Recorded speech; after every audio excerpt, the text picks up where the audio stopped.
Hey everybody, this is Heather with the Eastern Panhandle Conservation District, and I'm joined with my daughter, Lillian. And we are going to be talking about hibernation and some of the animals in the Tri-County area of West Virginia that do hibernate, and also some activities that you can do with your children to talk about hibernation.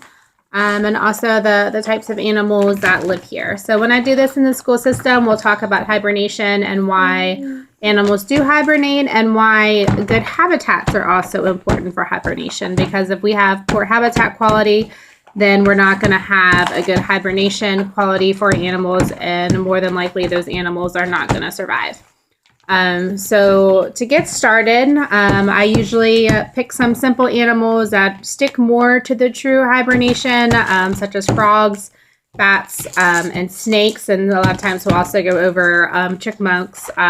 Usually schools cover bears pretty well, but sometimes we will go over bears and the kind of hibernation patterns that they follow. So this is a really cool song that is good, especially for the younger ones, because there's a lot of repeating, so they know what to expect with the song, but it's the tune of the Little Muffin Man. So I'll do this song and I will do it for each animal that we're going to talk about. So today we're going to talk about frogs. So we're going to sing you the frog song about hibernation. Are you ready? Yeah. All right. Do you know who hibernates? Who hibernates? Who hibernates? Do you know who hibernates? It's slimy green frogs. All right, so again, I would just repeat that song for each of the animals, and then I also, at that time, will go over some animal facts. So I'll show you an example. So this is the song. Then, of course, we'll have a picture of the animal that we're singing about on the bottom of the page. And then just for me, on the back, I have some quick facts that I'd be going over about each animal. So for some older kids, upper elementary through middle school, so you can make this as complicated as you need to. They can do the research on their own and make it into a bit of a research project. For the littler ones, I'll just bring out some really interesting facts. So, for example, frogs, they can freeze up to 65% of their body, and they can be in hibernation for about 7 months. So, of course, we know that frogs are going to need either a clean pond or a cleaned area. And if they don't have those things, then obviously they're not going to be able to hibernate. And for the spring peepers, they're a cool little frog to talk about, because especially about this time of the year, this is when you're going to start hearing those spring peepers. And here is what they sound like.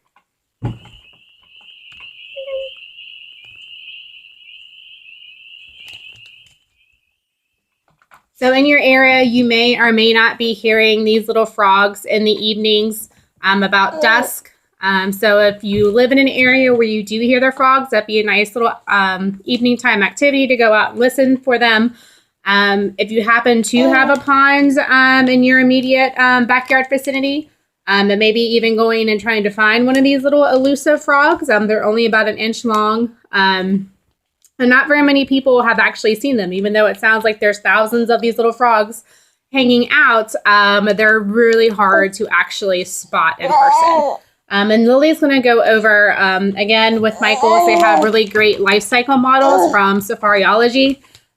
So she is going to go over the life cycle of our spring peeper. All right, so go ahead and start. Let people see it. Egg. Little tadpole.